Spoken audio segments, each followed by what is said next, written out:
people never achieve their goals because most people suffer from possibility blindness. They look around trying to think about the things that they don't have. Robert Boots, a young man who wrote a book about success principles of the three little pigs. He said, it's not what you don't have, it's what you think you need that keeps you from being successful or happy in life. It's not what you don't have. See, I was focused on what I didn't have. Don't have a college degree, don't have any credentials, never worked for a major corporation. I was focused on the negative things. Because negative things are the things that you see when you're not focused on your goal. What do you come with? What is it? When my next year is big enough, the odds don't matter. I'm reminded of a great man. I'm reading Time magazine, talking about the mind of the last century.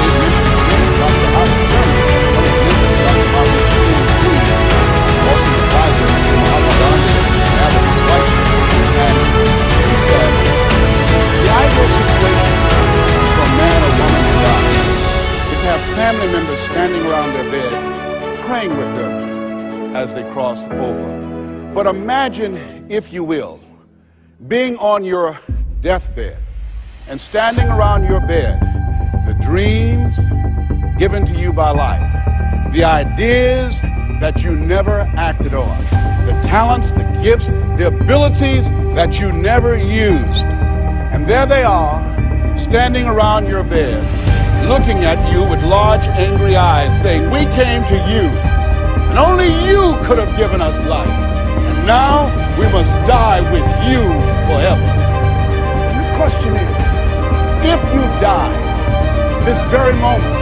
what will die with you? What dreams? What ideas? What talents? What leadership potential? What greatness that you showed up to bring? That you allowed fear or procrastination to hold you back. Perhaps that's why Henry David Thoreau wrote the words, oh God, to reach the point of death, only to realize that you've never lived. Only to realize that you've never scraped the surface of your potential. When you don't have a true appreciation and acceptance for who you are, you allow yourself to be immobilized by negative processes, but you begin to abuse yourself. You begin to sabotage your life, you begin to sabotage your dreams, you begin to unconsciously work against yourself. You become your own worst enemy. So what do you do about that? Well, you begin to realize that your dream and your gifts have so much meaning and so much value for you till your hunger for them will begin to push you past the fear. Your hunger to have them will give you a special drive. As you work on yourself, as you begin to acknowledge your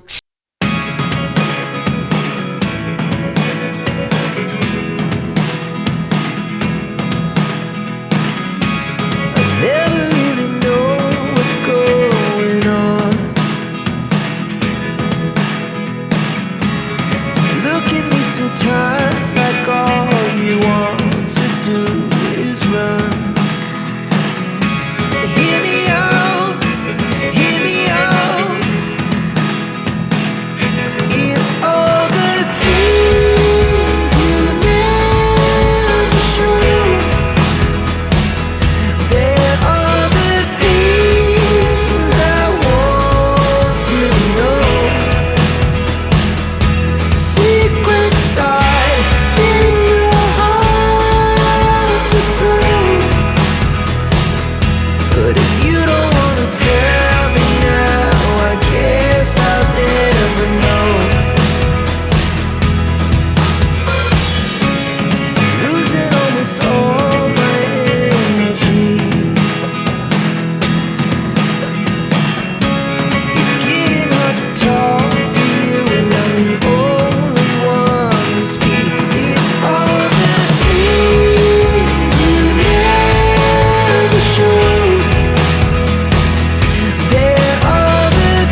and we permit them to govern our lives. We permit them to determine how far we can stretch out on our dreams and discovering our stuff. And as we begin to look at ourselves and begin to look at life changes every day. Sometimes things will be going your way. Sometimes things work well for you. Sometimes it won't work so well. Sometimes you'll have your health, you're feeling good and energetic, have a yes I can attitude, and there's some things that can happen to you in life that can take all of that from you. All of that can go. Sometimes you might be financially secure, and a sickness, one sickness can wipe out an illness. Life always change. But you can choose in the midst of all of this that's going on to be happy in spite of it. In the good times and in the bad times, you can make a choice. Viktor Frankl, he talks about that. He said the last of the human freedoms to choose one's attitude in any given set of circumstances, to choose one's own way. Douglas Matlock has a poem I love entitled It's Fine Today. He said, sure, this world is full of trouble. I ain't said it ain't. Lord, I've had enough and double reason for complaint. Rain and storm have come to fret me. Skies are often gray. Thorns and brambles have beset me on the road.